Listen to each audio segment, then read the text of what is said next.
lepas dari dimensi spiritual ya. Ya, kenapa misalnya di dolar itu ada kata-kata "in God we trust" ya. Ini kan kalimat tauhid itu ya. Dolar itu. Jadi orang kapitalis pun itu sebetulnya adalah cara berpikir yang sifatnya religius karena dia ingin mendapatkan salvation, yaitu keselamatan, sehingga dia mencoba mencari tolok ukur ya. Ya, siapa orang yang selamat itu gitu loh. Ya itu ya. Karena selamat menurut orang tertentu bisa berbeda menurut selamat menurut orang yang lain, sehingga mereka perlu ada semacam konsensus untuk bisa membuat satu parameter ukuran yang disinggung oleh Pak Gede Farma ya itu ya. Jadi ini parameter ini yang kemudian menutup ya yang sifatnya relatif itu kemudian dimutlakkan sehingga tidak memberikan ruang bagi orang lain untuk melihat ukuran lain gitu. Sehingga kita seringkali ikut-ikutan kepada ukuran yang sudah dibuat oleh konsensus. Padahal ukuran itu adalah sesuatu yang relatif ya. Bisa jadi ya kita tidak perlu ikut gitu. Tapi kita cenderung ya tertarik oleh magnet itu ya, ikut-ikutan seperti misalnya ukuran tadi manis, ukuran jauh, ukuran berat, semuanya ada ukuran, tapi persoalannya apakah semua objek itu bisa diukur gitu. Nah, sementara ada sesuatu yang tidak bisa diukur gitu. Nah, itu ada yang makanya keunikan. Nah, kita harus kembali lagi kepada konsep Islam, bahwa Islam itu betul-betul membangun satu kebudayaan peradaban itu berbasis kepada satu akidah, satu spiritual. Jadi misalnya wattaqullah wa yu'allikumullah. Kalau kamu bertakwa, kamu nanti oleh Allah akan dikasih ilmu gitu. Jadi sumber ilmu itu bukan dosen, itu hanya media saja gitu. Sumber ilmu itu bukan itu hanya wasilah, wasail yaitu. Artinya media-media itu loh. Nah, kita seringkali lupa ya karena tertutup oleh satu arus pemikiran yang kuat ya, sehingga kita sendiri menjadi ragu bahwa sebetulnya uh, innal izzah, innal quwwah, innal ilma lillahi jami'an, milik Allah semua gitu. Nah itu sehingga kita tidak boleh kita mengikuti satu arus, tapi tidak ikutannya itu tidak boleh mutlak. Nah kita tuh seringkali cenderung kepada absolutisme yang sebetulnya relatif gitu. Nah, ini membedakan dimensi-dimensi relatif dan absolut ini tidak mudah. Nah, itu sebetulnya kita perlu mengingatkan kepada publik gitu loh. Ada dimensi yang memang kita perlu adanya konsensus, tapi ada hal-hal yang sifatnya privat yang itu boleh kita berbeda dan punya kebebasan ya. Oleh karena itu tidak boleh dicampur adukkan. Pada saat tertentu kita bisa mencapai satu titik temu ya. Tapi ada sesuatu yang lain, ruang-ruang ya, yang itu sifatnya privat ya. Nah, itulah sebetulnya hubungan kita dengan Allah itu sifatnya privat, itu adalah sesuatu yang unlimited.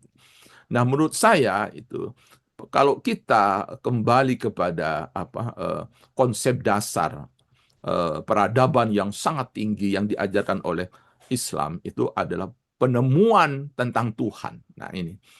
Jadi sebetulnya peradaban itu adalah kompilasi temuan-temuan karya-karya manusia, baik yang tampak maupun yang tidak tampak, yaitu berupa bahasa, berupa artefak, tulisan, bangunan-bangunan, itu semuanya itu.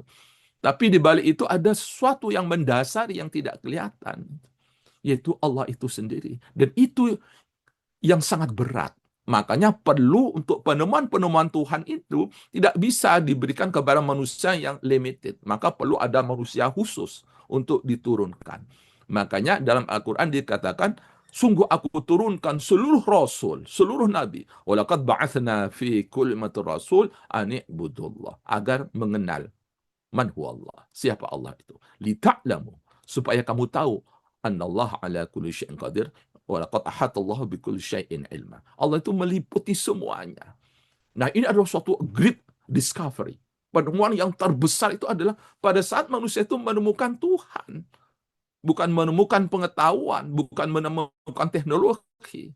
Nah, sehingga itulah basis itu, basis spiritual.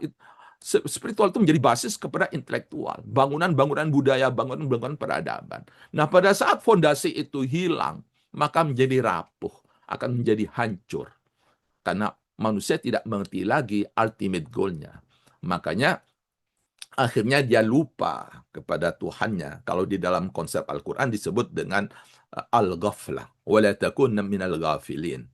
Nah, kenapa kita ini sering abai dalam kehidupan ini? Karena dalam Al-Quran dikatakan ya'lamuna dhahiran minal hayatid dunya wa hum anil akhirati hum ghafilun. Karena manusia itu cenderung hanya tertarik kepada hal-hal yang kelihatan, hanya yang bisa diukur gitu. Padahal tidak semuanya bisa diukur. Nah, sehingga abai terhadap sesuatu yang tidak bisa diukur, yang intangible, yang invisible, yang tidak kelihatan. Tuhan itu tidak kelihatan, sehingga dianggap tidak ada. Gitu loh. Nah, ini kehebatan Islam itu adalah menurut saya the greatest discovery, penemuan yang terbesar dalam umat manusia itu adalah penemuan dan kesadaran tentang Tuhan. Dan itu yang dijadikan landasan sebelum menemukan yang lain. Nah, apabila penemuan Tuhan ini sudah ditinggalkan, maka tentu akan menjadi rusak penemuan yang lain itu. Tidak punya arah, tidak punya basis. Sehingga dalam Al-Quran dikatakan, wa idza aradna an nuhlika qaryatan amanna mutrafiha fafasaqu fiha fahaqa 'alaiha al-qaul fadammarnaha tadmira. Kalau Allah itu hendak menghancurkan suatu kaum, wa idza aradna qaryatan amanna mutrafiha, maka yang berkuasa itu adalah orang yang kemudian sewenang-wenang tidak mengerti lagi basis kehidupan itu apa, tujuan kehidupan apa. Sehingga apa yang dia lakukan tanpa sadar adalah membuat kerusakan. Fafasaqu fiha. Nah, kalau sudah rusak, maka Allah akan membuat satu keputusan fahaqa 'alaihal qaul, maka keputusan Allah turun fadammarnaha tadmira. Allah akan menghancurkan sehancur-hancurnya. Nah, artinya apa? Nah, kita harus menyadari kalau kita ingin membangun sebuah peradaban, ingatlah fondasi. Fondasi itu adalah ketuhanan, spiritualitas, sama seperti kapitalis. Kapitalis waktu itu ya, kapitalis yang benar, yang pure kapitalis, itu adalah satu kapitalisme itu bagaimana dia itu menjadi kuat ya. Karena tidak mungkin menurut orang kapitalis yang sejati itu Tuhan itu berpihak kepada orang yang lemah, orang yang gagal. Ya, Tuhan itu akan berpihak kepada orang yang kuat, ya, orang yang kaya, orang yang sehat. Nah, gimana cara menunjukkannya itu? Maka dia membuat ukuran-ukuran. Makanya orang kapital bekerja keras, gitu. Kemudian dia itu jujur, yang gitu loh. Nah, tapi dalam perjalanannya orang kemudian melupakan kembali, gitu. Jadi sebetulnya kapitalis itu itu sebetulnya yang pure kapitalis itu adalah kenapa di dolar itu betul-betul ada kalimat tauhid, in God we trust, hanya kepada Allah ya kita percaya, bukan percaya kepada uang ya. Itu di dolar itu kan ada tuh in God we trust, tapi orang nggak paham mana dalam di mata uang yang lain termasuk Indonesia itu, negara-negara itu ada kalimat tauhid yang sangat mengingatkan kepada kita bahwa ini semua adalah sarana, yang utama adalah Tuhan itu sendiri. Itu adalah the highest civilization. Peradaban yang tinggi itu harus berbasis kepada satu spiritualitas. Nah, tapi kita hanya melihat ya kapitalis itu dari sisi saat ini ya. Jadi kenapa Amerika itu bisa bangkit hebat? Karena dia mengenal Tuhan. Ekonominya berbasis spiritualitas. Meskipun sekarang ini adalah satu tanda-tanda wa tilkal ayyam nudawiluha bainan nas. Ada masa-masa kejayaan, kemudian kehancuran, kelemahan, kemudian hancur ya, akan lenyap, collapse of the civilization. Nah, oleh karena itu sekarang tergantung kepada kita semua. Apakah saatnya kita ini ya betul kita terpuruk, tapi Allah memberikan kesempatan untuk membuat suatu pilihan. Karena apa? Dalam Al-Quran itu banyak sekali formula rumus-rumus. Ya, wal tilkal amthal nadribuha linnas. Banyak sekali rumus itu, paradigma. Wa ma yaqiluha illal alimun. Dan tidak mungkin orang paham terhadap tanda-tanda rumus itu kecuali orang yang punya ilmu. Dan seperti kita ini, kita punya tanggung jawab yang besar untuk mengingatkan publik ya. Inilah rumus. Kalau Anda mau maju, inilah rumus. Kita nggak perlu larut atau kemudian eh, terbawa oleh arus kuat yang umum ya, yang sebetulnya salah, yang perlu dikoreksi. Kita walaupun kita termasuk waqalim iblis syakur, ya nggak apa-apa walaupun kita kecil, karena bisa jadi kalau kita kecil bermutu, kam min fi'atin qalilatin ghalabat fi'atan katsiratan biidznillah. Kita tidak boleh gentar, kita tidak boleh takut dengan yang quantity. Karena kata Al-Quran, boleh jadi betapa banyak yang kecil, tapi dengan keyakinan kepada Allah, dengan betul-betul keyakinan kepada Allah, maka tidak ada keraguan dan tidak ada ketakutan. Karena bisa jadi suatu saat bisa merubah, bisa mengalahkan. Dan yang mungkin dalam terminologi lain yang disampaikan oleh Pak Gede itu, terjadi salah hitung, terjadi salah sangka. Nah, ini yang terjadi sekarang. Tadi malam saya terus terang merenung bagaimana sebuah negara yang saya sendiri tidak kenal di di belahan Afrika, jajahan Portugis itu namanya Tanjung Verde, bisa mengimbangi kekuatan mantan juara dunia yaitu Spanyol, yaitu 0-0 gitu ya. Itu saya berpikir banget ini adalah satu peringatan kepada kita semua. La takhaf wa la tahzan antumul a'launa in kuntum mu'minin. Kamu akan unggul, kamu akan sama dengan mereka kalau kamu punya keyakinan yang kuat, kalau kamu punya keimanan. Nah, kadang-kadang kita ini kan sering tidak percaya kepada Tuhan itu, sehingga kita itu mudah berharap kepada orang lain, mudah tergantung kepada orang lain, mudah mengandalkan orang lain. Itu hebat itu, yaitu istinahu anin nas. Jangan sekali-sekali kamu berharap tergantung dan mengandalkan siapa kecuali kepada Allah. Tapi ini tidak mudah karena tanpa disadari didikan kita itu didikan tergantung, didikan manja.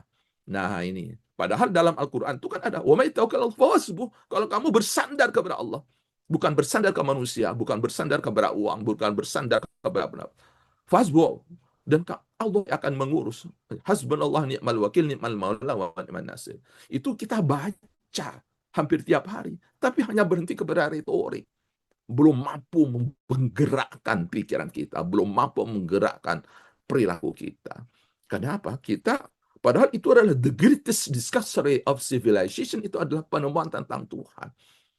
Nah, oleh karena itu kita perlu sekarang itu kembali kepada kebanggaan ya, walaupun mungkin dari sisi yang kelihatan itu kita kalah, itu nggak ada masalah. Tapi harus yakin ini adalah karunia Allah yang paling besar, adalah kita menemukan the high civilization itu Tuhan. Makanya khudil kita babi. Oleh itu ini harus dipegang kuat-kuat, jangan lepas ini. Jangan dilepas keyakinan ini, jangan dilepas. Nah, kadang-kadang kita itu melihat tawaran-tawaran yang lain seringkali dilepas itu. Padahal kita dilepas. Padahal nilai ini nilainya tinggi sekali gitu. Nah, lagi-lagi persoalan tolok ukur. Kita seringkali larut dalam ukuran mereka. Kita tidak berani membuat ukuran kita. Satu contoh misalnya ya saya mohon maaf gitu ya. Ya saya ini secara formal ya boleh dikatakan gagal ya. Gatot ya, gagal total ya itu. Tapi setelah saya jadi staf khusus Menristek Dikti dan banyak berhubungan dengan dirjen, yang rektor. Insya Allah rektor se-Indonesia itu kenal saya, baik itu PTN maupun PTS. Kenapa? Karena saya 5 tahun menjadi penasehat Menristek Dikti ya gitu ya. Nah itu saya merasa bersyukur walaupun saya ini secara formal gagal total, tapi saya sering diundang ke ITB, ke UGM, ke UI ya untuk memberikan pencerahan kepada para rektor, kepada para dekan, kepada para warek gitu. Dan tidak hanya di dalam negeri, saya juga diundang ke Amerika, ke Eropa, ke Beijing, ke Australia, ke top-top university gitu. Saya tuh kemudian bersyukur, ya Allah, dan saya sampaikan risalah al-azimah, a great vision, visi besar Al-Quran. Walaupun mereka tidak tahu bahwa yang saya sampaikan itu adalah visi ketuhanan dan visi kemanusiaan. Mereka tuh semua, mohon maaf, geleng semua. Geleng-geleng semua. Menganggap saya enggak sama sekali. Kita hanya mengambil Al-Quran. Ya, visi Al-Quran itu betul-betul alamiah, yaitu universal. Dan saya buka di Jing University, di Kingston University, di Kanada, di Harvard, ya, di Stanford University, di Inggris, ya, Masya Allah. Gitu. Mereka itu semua kagum gitu. Itu padahal, saya semakin yakin itu adalah di Al-Quran, Al-Quran semua itu. Ya padahal saya apa ya S1 aja hampir di DO saya. Hampir di itu loh. Nah, itu artinya apa? Mari umat Islam itu apa itu pegang kuat-kuat Al-Quran itu, pahami kuat-kuat itu. Karena disitulah Al-Quran itu adalah wa nazzalna 'alaikal kitab tibyanan likulli syai'. Allah turunkan Al-Quran itu sebagai solusi, sebagai eksplanasi, sebagai elaborasi apa saja. Nah, cuman sayang sebagaimana apa itu curhatan Rasulullah, apa inna qawmi tahadal Quran apa itu mahzura. Jadi apa itu? Ya Tuhan, ya inna rabbi, ya Rabb, ya, wahai Tuhanku, umatku itu kurang serius kepada Al-Quran, kurang serius. Makanya ini adalah satu apa bagaimana kita sekarang ini harus serius. Ya. Nah, saya sekarang ini mewajibkan itu, ya, paling tidak setiap hari itu saya 5 juz gitu. 5 juz itu karena apa ya? Karena saya sadar bahwa saya ini sudah terlalu ketinggalan, tidak pernah serius membaca dan memahami. Yaitu padahal Al-Quran itu kan dalam Al-Quran itu kita tidak hanya cukup qiraatil Quran, tapi harus meningkat kepada tilawatil Quran dan tadabburil Quran. Nah, ini. Nah, kita itu umumnya hanya berhenti kepada qiraatil Quran, sekedar membaca secara kognitif, belum afektif, belum bisa misalnya apa menghayati, menjauh itu hanya berhenti kepada qiraatil Quran. Sehingga pengetahuan Quran kita itu levelnya level kognitif, bukan afektif dan psikomotor. Nah, itu tadabburul Quran itu adalah yang sifatnya aplikatif dan implementatif. Nah, mudah-mudahan dengan peringatan Habib Monti ini dan juga Prof. Mastur Thayyib ini apa itu menguatkan kembali ya kesadaran kita bahwa kita sudah punya modal awal yang sangat luar biasa, yaitu adalah penemuan peradaban tertinggi adalah penemuan tentang Tuhan itu sendiri. Nah, tentu nanti kita melanjutkan ya kepada penemuan-penemuan yang sifatnya visible, materialistik. Ya. Tapi paling tidak itu yang harus dijadikan suatu pegangan yang harus kita pegang kuat-kuat. Khudil kitaba biquwah, yaitu adalah suatu peradaban yang mengajarkan tentang the unlimited dimensions ya, of life. Apa dimensi yang tak terbatas dari kehidupan itu, yaitu Allah. Makanya dengan berilmu kita itu sebetulnya tujuannya adalah lita'lamu annallaha ala kulli syai'in qadir, agar kita itu yakin, kita paham bahwa Allah lah yang maha kuasa, bukan kita yang kuasa, bukan ilmu teknologi, bukan siapapun manusia, nggak ada yang kuasa. Semuanya ada. Nah, ini saya adalah satu peradaban yang integrasi antara sains dan religion, antara lahir dan batin. Karena ni'matan zahiratan wa batinan. Wa syakhara lakum wa asbagha ni'aman khalifah. Maka kalau betul-betul kita mengelola dengan baik, Allah akan menurunkan berbagai kenikmatan yang bersifat lahir dan batin. Tidak itu janji Allah. Innallaha la yukhliful mi'ad. Demikian, wassalamualaikum warahmatullahi wabarakatuh. Waalaikumsalam. Waalaikumsalam warahmatullahi Luar biasa. Jadi 3 dokter, 3 profesor, 3 ulama yang luar biasa pada pagi hari ini. Selanjutnya, karena ini penugasan pemandu ini adalah Rokim ini. Rokim Operale. Siap, siap. Baik, terima kasih, terima kasih. Ya, yang mulia sekalian, kita berlanjut saja, saya kira, dengan apa yang disampaikan oleh Datu Habib Monti, serta dari Profesor Abdul Wahid. Terima kasih. Ini. Saya kira saya persilakan yang mulia yang lain mungkin ada yang ingin disampaikan kembali, tambahan, perluasan wawasan, pendalaman sebagainya. Silakan open mic saja, karena memang faktor berpikir ini yang sangat penting menentukan hadir tidaknya peradaban.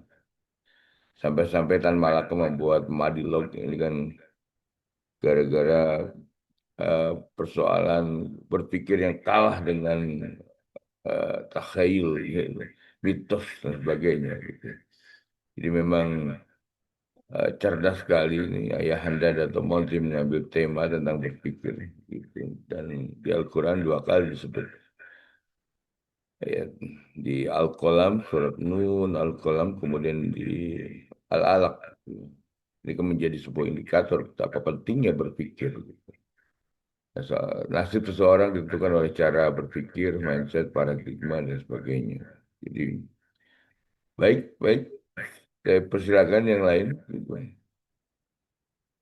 Bapak Usman Effendi, Pak Anton Sabu, masih di Palu ini. Siap, siap, siap. Ya, Maaf nih, ya Pak. Off cam ya, kameranya ya, off karena dapat sinyal dong. kurang bagus nih. Nggak apa-apa. Terima kasih. Ada yang ingin sampaikan silakan. Lanjut. Eh, gitu. Baik, terima kasih Pak Usman. Yang lain, silakan. Pak Anton Sabu, Ibu Huria, eh, Sultan dari Ternate. Apa kabar Ternate? Sultan Abdul Qadir, Muhammad Abdul Qadir, pengacara kita. Ya, Waalaikumsalam warahmatullahi Waalaikumsalam. wabarakatuh. Romo, ya, iya, Pak Prof, Pak Habib Monti, ya. Mohon maaf ini apa ya? Kamera saya ini dalam dua dua pertemuan ini sebenarnya saya ingin ikut, tapi apa?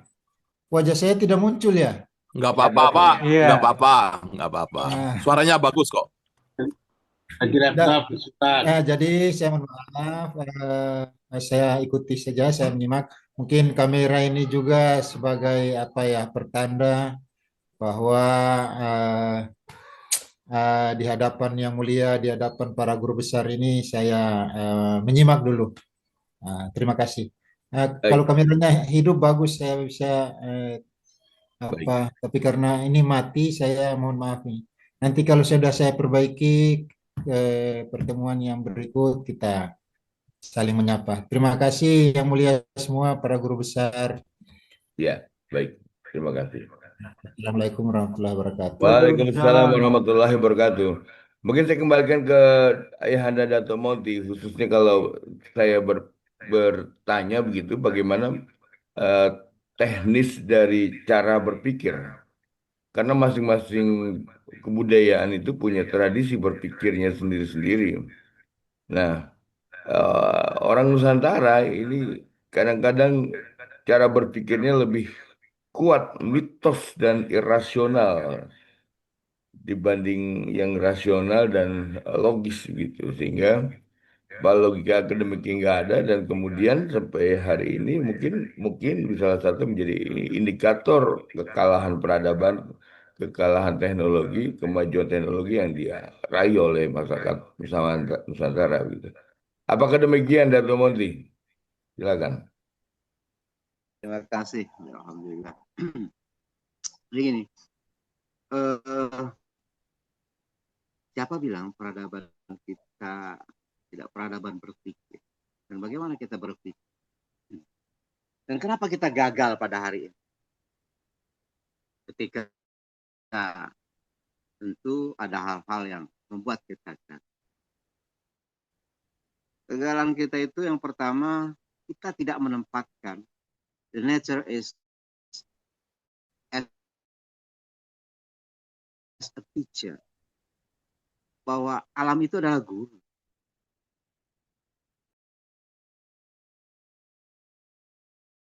Orang-orang belajar kepada alam. Pertama kali ketika mulai, mereka pikir dengan untuk menyeberang ke seberang, mereka berenang. Maka berkembang basah kalau berenang. Maka dibikin rakit, perahu, dan lain-lain. Setelah itu lama, lelah. Kenapa tidak kita bikin jembatan? Maka lahirlah metode-metode konstruksi jembatan. Begitu juga dengan bangunan-bangunan yang kita lihat. Ketika para leluhur kita membaca alamnya, maka bangunan-bangunan itu, arsitektur itu semua sesuai dengan kontur alam. Dan dia tidak bertentangan dengan kontur alam pada zaman. Sehingga kenapa tidak rapuh? Karena dia belajar dari alam. Ketika kita membaca ayat-ayat Qauliyah, dia akan berbanding lurus dengan ayat-ayat Kauniyah. Maka Allah bilang, kenapa tidak kamu pelajari apa-apa yang pada aku ciptakan di alam ini? Nah, bimbingan itulah yang dipakai para leluhur kita, sehingga banyak sekali penemuan-penemuan dalam berbagai hal, termasuk adalah medicine atau obat-obatan, atau teknik-teknik penyembuhan, cara-cara penyembuhan. Kalau sekarang asal tabrakan patah langsung amputasi. Seluruh kita tempeng lagi. Teknologi mana akan berbicara seperti itu hari ini? Begitu dia meronsen dalam teknologi pengobatan masa lalu, dia ambil telur ayam, disuruh pegang sama pasien, dieluskan telur ayam itu kepada tubuh orang yang sakit. Lantas dibuka telur ayam kampung itu, maka dia bacakan penyakit Anda tuh ini. Dites ke medis dan itu ketemu semua. Karena alat ronsen, alat hari ini, begitu mahalnya kita beli kecanggihan hari ini, yang kita anggap sebuah kemajuan dalam teknologi dan kemajuan berpikir, ternyata malah mundur. Ketika telepati orang tidak harus bayar, kita pakai telepon sekarang.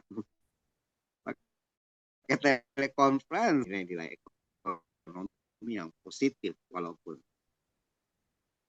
seperti itu. Tetap kita mengakui seperti itu. Nah, kenapa seperti itu?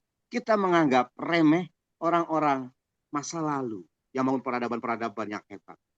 Kita lihat bagaimana yang peradaban-peradaban besar yang dihancurkan oleh Allah ketika kesombongan, ketika ujub menjadi hal menjadi sempurna, maka menjadikan dirinya sebagai Tuhan pada kehidupan. Ya Allah hancurkan. Karena Allah nggak mau ditandingin dong. Dia yang bikin kok, ya dia yang berhak. Sama dengan kita bikin bangunan hanya bisa berusia 30 tahun, akhirnya kita runtuhkan atau 50 tahun. Tapi pada bangunan-bangunan masa lalu,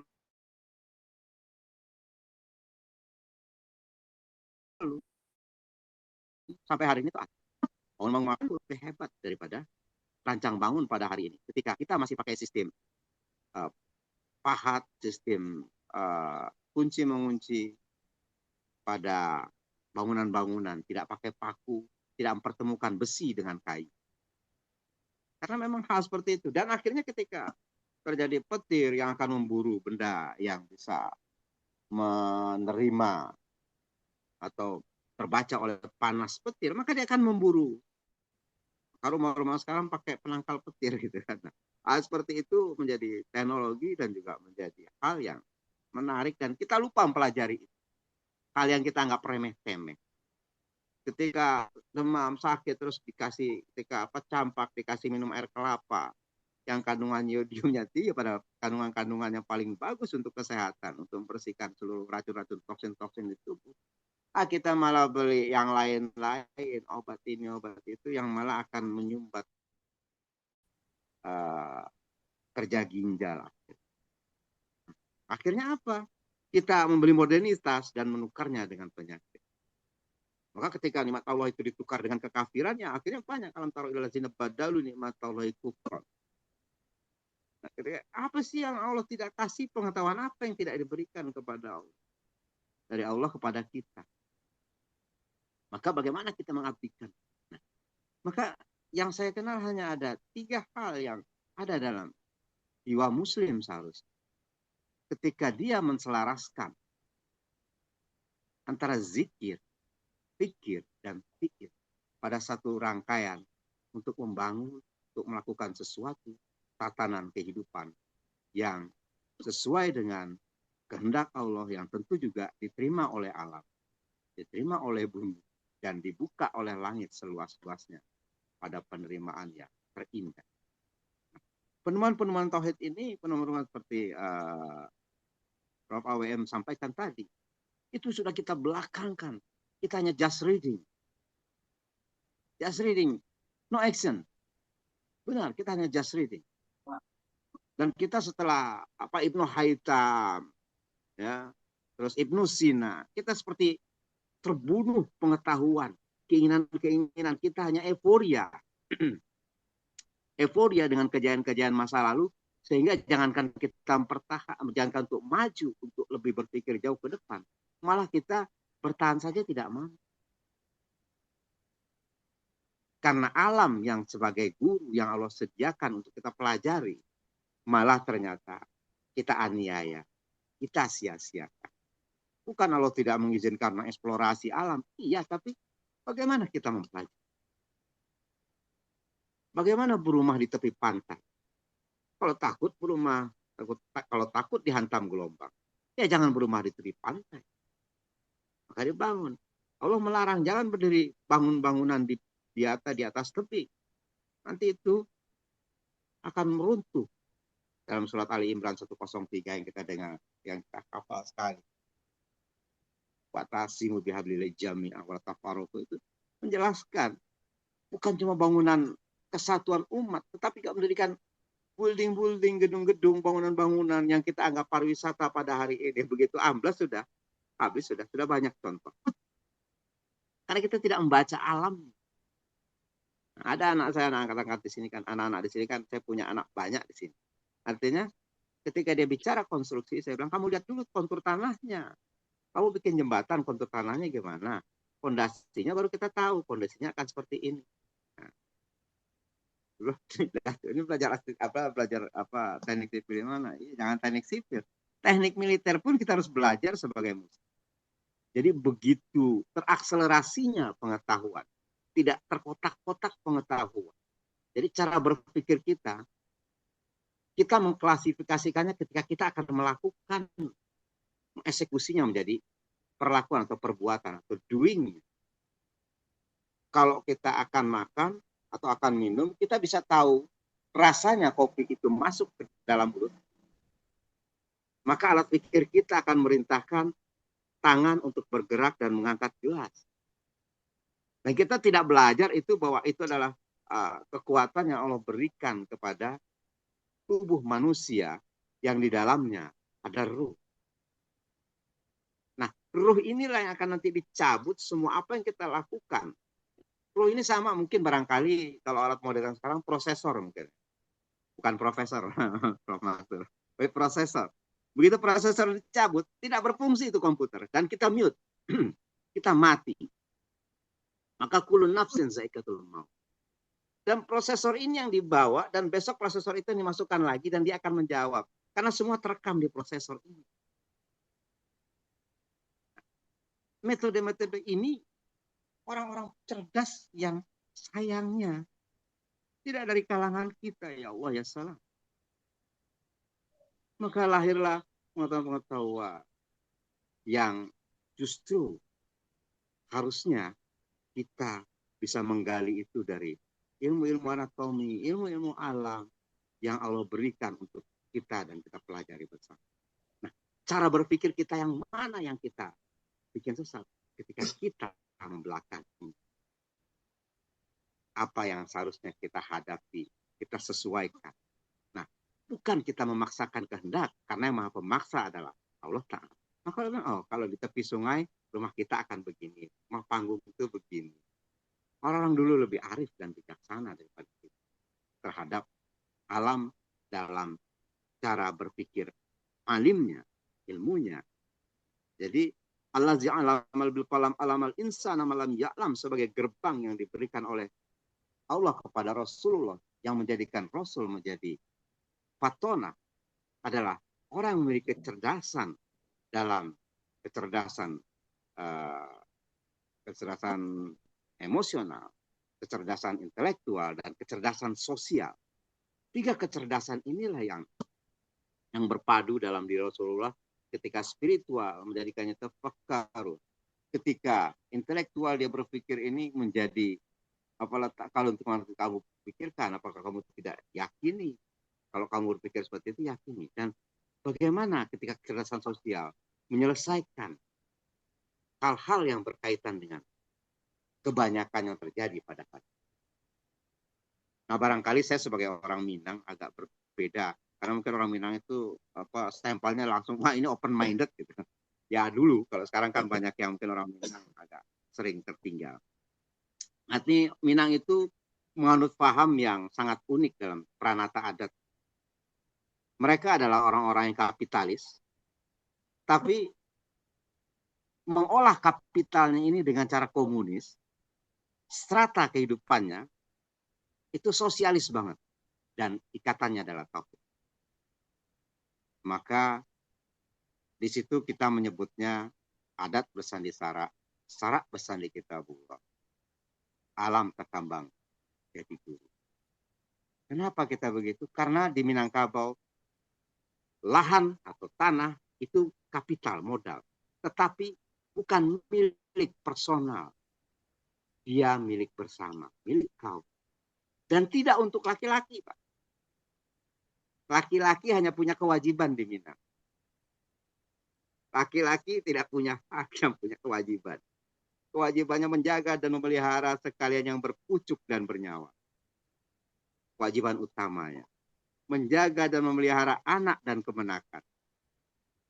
Jangan tanya hak kepada saya kalau dia orang Minang.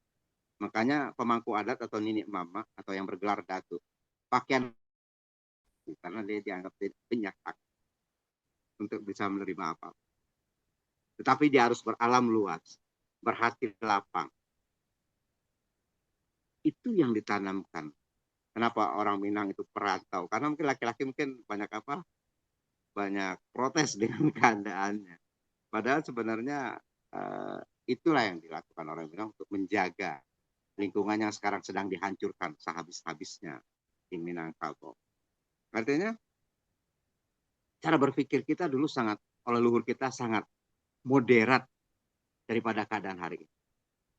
Karena modernitas itu selalu Allah berikan, Allah selalu perbarui bahwa alam ini terus berkembang. Alam saja berevolusi, tetapi pola berpikir kita ternyata mandek dan tidak mengikuti revolusi yang seperti sunatullah.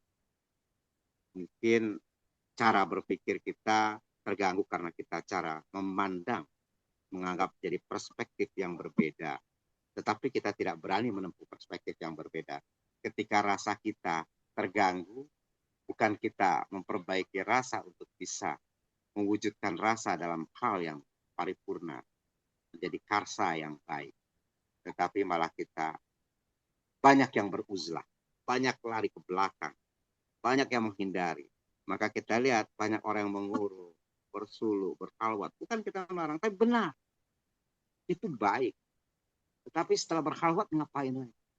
Wah, hidup di muka bumi ini adalah hidup yang berkhalwat. Berkhalwat itu bukan statis. Bukan duduk saja. Mengingat Allah itu dalam keadaan duduk, berdiri, berjalan di pasar, makan, minum, selalu ingat Allah. Apapun yang kita lakukan adalah ingat. Maka itulah cara berpikir yang harusnya kita terapkan, apa-apa yang kita lakukan, maka itu adalah untuk Allah. Baru kita menyatakan yang kita baca, inna sholati wa nusuki wa mahyaya wa mahmati lillahi rabbil alamin, baru kita bisa menyatakan la syarika lahu wa bidzalika umirtu. Barulah kita tersebut sebagai orang yang muslim, yang selamat. Nah, cara berpikir kita hanya untuk memenuhi kebutuhan syahwat kita, tidak menjadi ajang ibadah kita. Maka perbuatan kita yang mengikuti pikiran-pikiran seperti itu jauh daripada apa-apa yang Allah kehendaki. Mungkin itu yang bisa saya sampaikan, Romo Kim, dan Anda yang baik hati. Baik, baik. Terima kasih, terima kasih. Luar biasa, Ayahanda Dato' Monty. Tadi di kolom chat ada tulisan dari Pak Anton Sabu, Minang lagi, titik, titik, titik. Saya berharap Pak Anton bisa menjelaskan itu. Apa latar belakang, background, dan konteks pemikiran pernyataan Minang lagi. Kalau nggak dijelasin bisa salah paham Asik, ini. asik. Lanjut. Dari Lombok kita ke Palu. Tafadhol.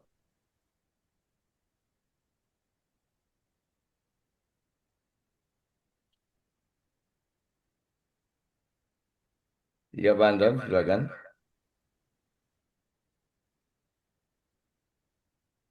Saya boleh sedikit, Pak. Banyak. Boleh banyak. Terima kasih banyak. Assalamualaikum warahmatullahi wabarakatuh. Waalaikumsalam warahmatullahi wabarakatuh. Begini Pak, dan masalah pikir dan percaya. Ini ada dua. Makin kita berpikir, seharusnya makin kita percaya. Kira-kira kan begitu. Bagaimana tanggapan Pak Ustadz? Pak Ustadz, makasih. Assalamualaikum warahmatullahi wabarakatuh. Waalaikumsalam warahmatullahi wabarakatuh. Berpikir dan percaya. Silakan, silakan. Dato' Monty. Maksudnya bersaya atau percaya ini? Percaya. Percaya ya. Iya, karena ada yang pikirnya. Jadi pikir itu perlu bukti sehingga dia diterima oleh akal. Artinya kita sudah tahu bahwa kita itu tersandung kerikil, maka jatuh. Kita terjatuh karena apa? Karena tersandung kerikil kan. Batu kerikil yang bikin kita jatuh. Kalau batu besar kita bukan jatuh, kejedot namanya. Itu bedanya gitu. Terbentur namanya. Yang artinya berpikir itu perlu bukti. Ketika kita merasakan hal manis, rasa dulu muncul, maka pola pikir akan menganalisa bagaimana kita bisa membentuk rasa manis yang bisa kita pakai selalu. Maka diambillah tebu, diolahlah menjadi gula. Baru nyatalah bentuk pikiran. Tapi kembali lagi kita. Walaupun sekarang sudah banyak rasa esen berbagai hal. Kita balik lagi, kita tanya. Apakah setiap yang manis itu adalah gula? Tidak ada pepaya yang manis itu butiran gula di situ. Tapi rasa manis.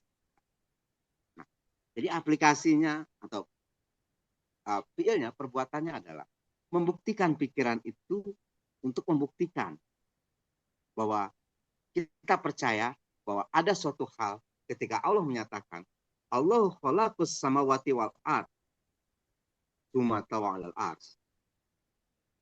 Allah itu menciptakan langit dan bumi dalam 6 masa. Kemudian dia bersemayam di atas aras. Di atas logika kita. Jangan melogikakannya, tapi kalau sudah Allah kita bilang seperti itu. Bukan Allah itu cuma berada di atas aras itu langit, tapi kita harus berpikir aras itu adalah di atas daripada jangkauan. Berpikir gitu. Tapi apa yang bisa kita nikmati? Ya, maja'ala, apa-apa yang dia berikan.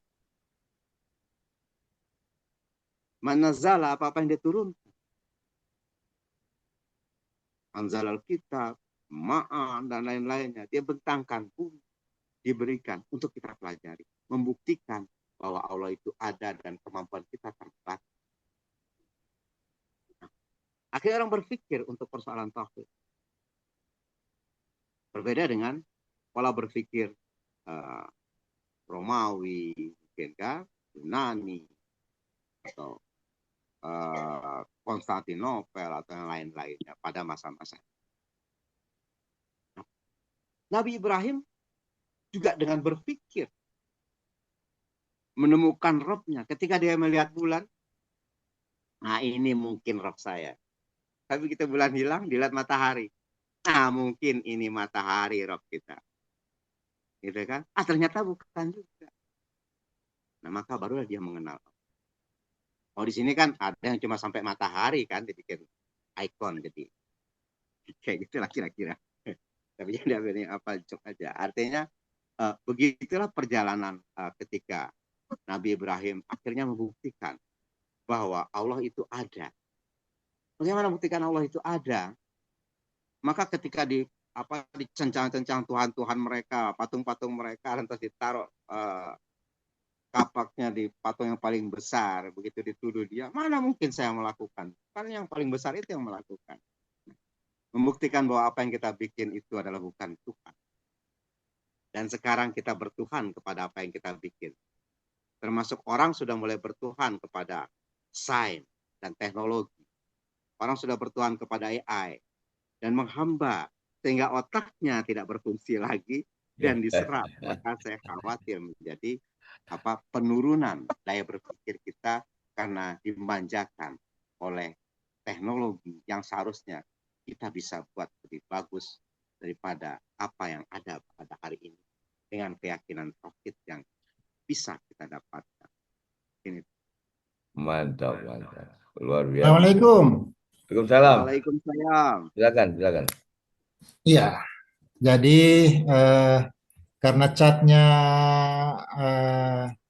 Yang Mulia Anton tadi saya jadi tertarik ini. Mudah-mudahan setelah saya bicara ini Mas Anton Sabu menulis lagi di chatnya Ternate lagi.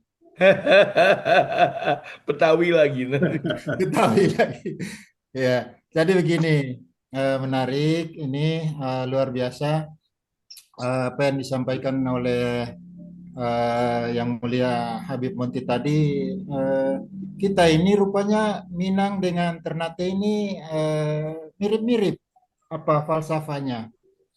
Kalau kami di Ternate adat bersumber Sara bersumber Kitabullah. Ya mirip-mirip lah.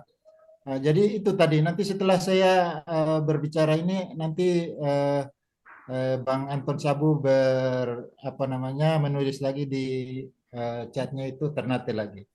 Nah, jadi begini. Setelah kita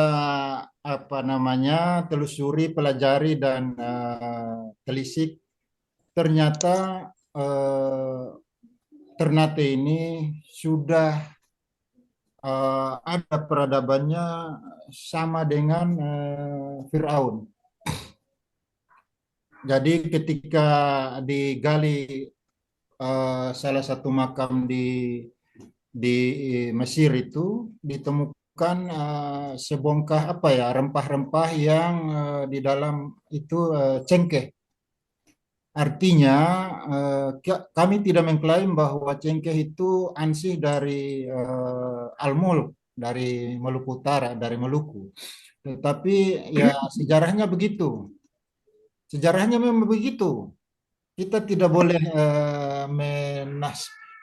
membantai orang dari Spanyol, dari Portugis, dari Inggris dulu ketika Konstantinopel itu direbut oleh Muhammad Al-Fatih dan tertutup mereka ke Laut Hitam, mereka beralih ke timur jauh.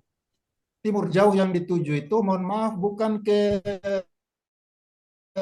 apa namanya, ke negerinya eh, Tuan Habib Monty. Ternyata bukan, mereka mencari apa eh, kemiri apa eh, karet atau apa itu vanilinya Habib Monty di Sumatera, tetapi ternyata mereka merebut Malaka, mati-matian merebut Malaka, ternyata tujuannya ke Ternate, ke Maluku. Nah, jadi menurut Leonard Andara, ternyata Maluku yang kita kenal sekarang ini adalah Maluku Utara sebenarnya itu. Al-Mulk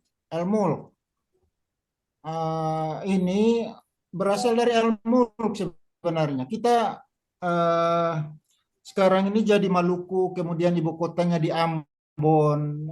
Ternyata itu pemberian eh, ibu kota di Ambon itu karena mungkin saat itu apa namanya, dekat dengan secara geografis dekat dengan Jakarta. Tetapi menurut sejarah Al-Mulk atau Maluku itu Mulk Al-Mulk Jazirah, para raja itu di Ternate. Jadi kalau waktu itu apa namanya, presiden pertamanya mungkin Sultan Ternate Mudafar Shah atau ini, mungkin ditempatkanlah ibu kota Maluku itu di Ternate sebenarnya itu. Jadi kita salah menempatkan apa namanya, ibu kota provinsi di Ambon. Sebenarnya di Maluku. Jadi Ambon itu dulu adalah bagian dari kekuasaan Kesultanan Ternate. Kekuasaan Kesultanan Ternate itu bahkan sampai ke timur, dan kalau ke selatan itu sampai ke Filipina dan Kepulauan Marshall. Nah ini, makanya ini kalau sekarang kita gugat ya, kenapa provinsi ini kita tempatkan di Maluku, salah ini sebenarnya. Pak Habib, ayo kita gali lagi sejarah biar kita kembalikan ini sejarah ke yang sebenarnya.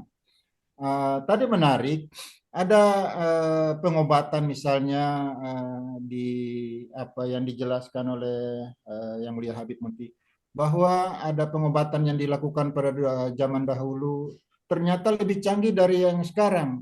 Memang betul, kita di Ternate ini, di Tidore itu, orang yang sudah patah tulangnya dipatahkan lagi, ditambah lagi, dihancurkan lagi, ditambah dihancurkan, dijepit, di apanya, ditaruh ramuan sebagaimana mestinya.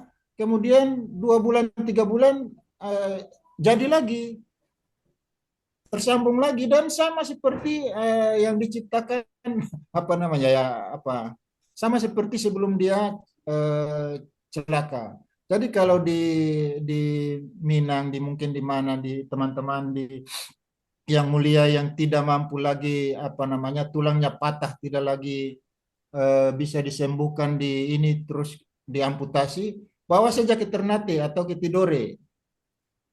Kita yakin itu di Gurabati sana, namanya Gurabati itu mereka ahli menyambung tulang itu. Jadi walaupun sudah patah-patah kaki itu, mau ditabrak mobil, mau ditabrak jatuh, mau apa, insya Allah 3-4 bulan berikut di ini jadi lagi itu. Dan itu tradisi pengobatan seperti itu sudah ada, sudah dari zaman Kesultanan.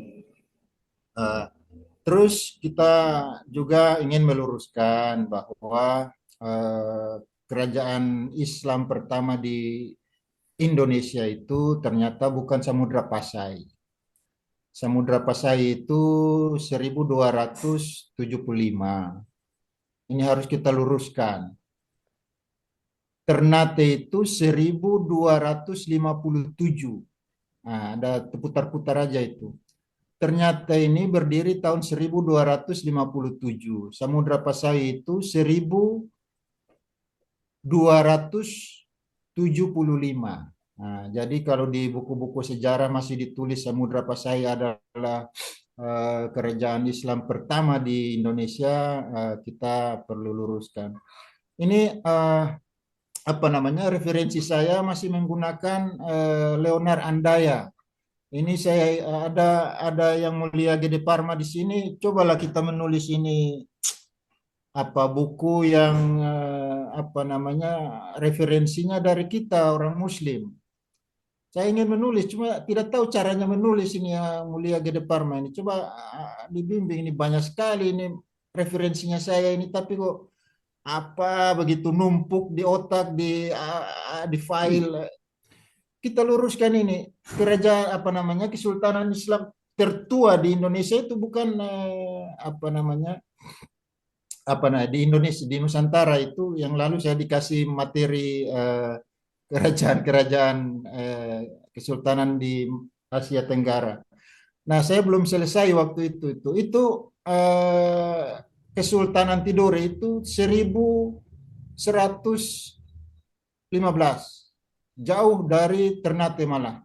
Jadi dia kalau ulang tahun sudah hampir 1000 tahun dia sekarang.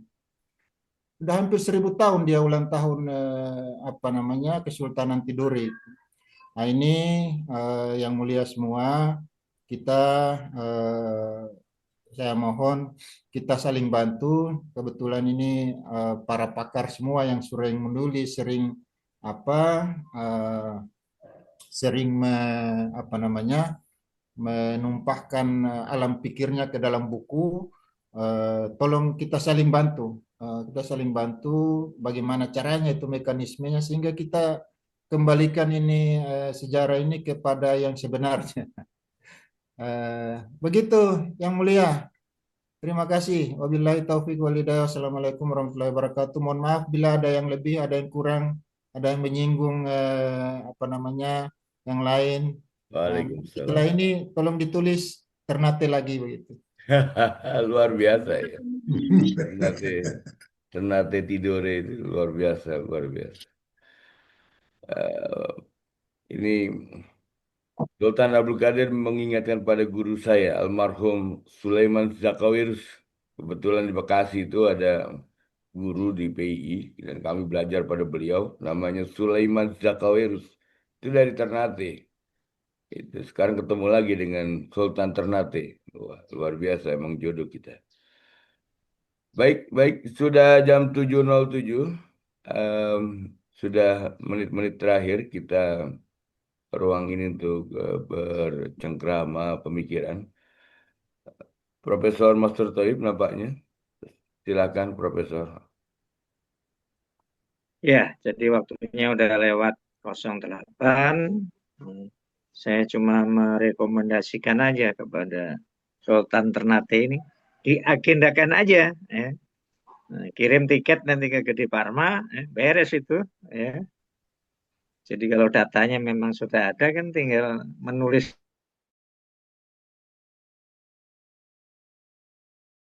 pertemuan kita pada pagi hari ini bahwa hikmah baik kita semuanya. Mari kita terus semangat untuk menghidupkan proses pembelajaran ini dengan secara serius, ya.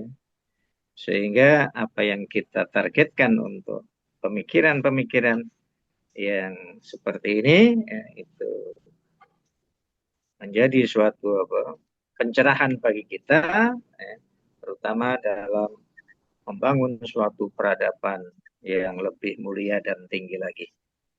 Sekian, billahi taufiq wal hidayah. Wassalamualaikum warahmatullahi wabarakatuh. Waalaikumsalam warahmatullahi wabarakatuh. Demikian dari Profesor Mas Thoib. Dari Habib, silakan. Satu, epilog. Ya, terima kasih. Alhamdulillah.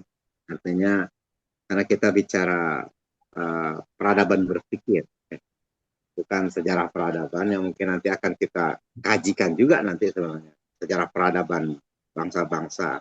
Di mana Allah mengatakan bahwa aku ciptakan kalian itu bersuku-suku berbangsa-bangsa untuk saling ta'aruf, berlaku arif, untuk saling kenal.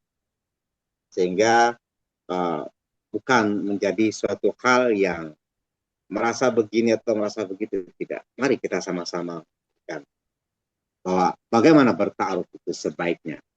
Tapi nanti kita akan kepada kajian-kajian yang nanti kita bisa buka lebih jauh kepada persoalan sejarah peradaban. Karena nanti banyak ada missing tekstual, missing interpretasi dalam penulisan-penulisan sejarah. Sehingga tidak kita temukan namanya kasajaroti mubarakah. Bahwa kalau sejarah itu sajar, jadi jelas bijinya, jelas akarnya, jelas batangnya, jelas dahannya, jelas daunnya, jelas buah. Mungkin itu nanti bisa kita bahas dengan sejarah peradaban dalam ilmu kalam, tentu ada semua di situ. Karena tidak mungkin Al-Quran tidak lengkap sih kayaknya. Makanya nanti kita juga bisa mengerti apa benar cengkeh, apa benar ini, itu semuanya yang berkaitan dengan kebutuhan manusia yang akan dicari. Semua nanti akan kita bahas pada saat-saat ke depan. Insya Allah kalau masih diberi kesempatan dan diisi kepala saya oleh Allah Ta'ala, semoga bisa mampu menjelaskan semampunya. Jadi demikian, terima kasih. Assalamualaikum warahmatullahi wabarakatuh. Waalaikumsalam warahmatullahi wabarakatuh. Terima kasih. Luar biasa sekali. Malam ini kita mengalami sebuah lompatan yang luar biasa. Pagi. Iya, semangat yang luar biasa gitu. Dan khususnya itu yang sampaikan Sultan Ternate tadi, bahwa kita harus mencoba mengoreksi sejarah gitu. Kalau di Bekasi ini yang saya lagi gelisah itu adalah tapak kaki Raja Tarumanegara ini mengapa selalu diasosiasikan kepada tapak kakinya Siwa? Mengapa tidak diasosiasikan kepada tapak kakinya Ibrahim gitu? Ini kan luar biasa menyimpang jauh. Baik, terima kasih semua. Mungkin lain waktu saya setuju untuk membangun kembali peradaban kita melalui kalam berpikir, kalam peradaban kalam gitu. Dan ini menjadi PR kita bersama. Demikian agenda hari ini. Terima kasih atas semua tausiah, semua pendalaman ilmunya. Saya Komarudin Ibnu Mika mengucapkan salam, terima kasih, dan kita tutup dengan baca hamdalah dan kafaratul majid. Alhamdulillah. Alhamdulillah. Subhanakallahumma rabbana wa bihamdika. Astagfirullah. Terima kasih Datuk Monti. Terima kasih Datuk. Terima kasih. Terima Terima kasih. kasih. Alhamdulillah. Terima kasih. Prof. Terima kasih. Masuk.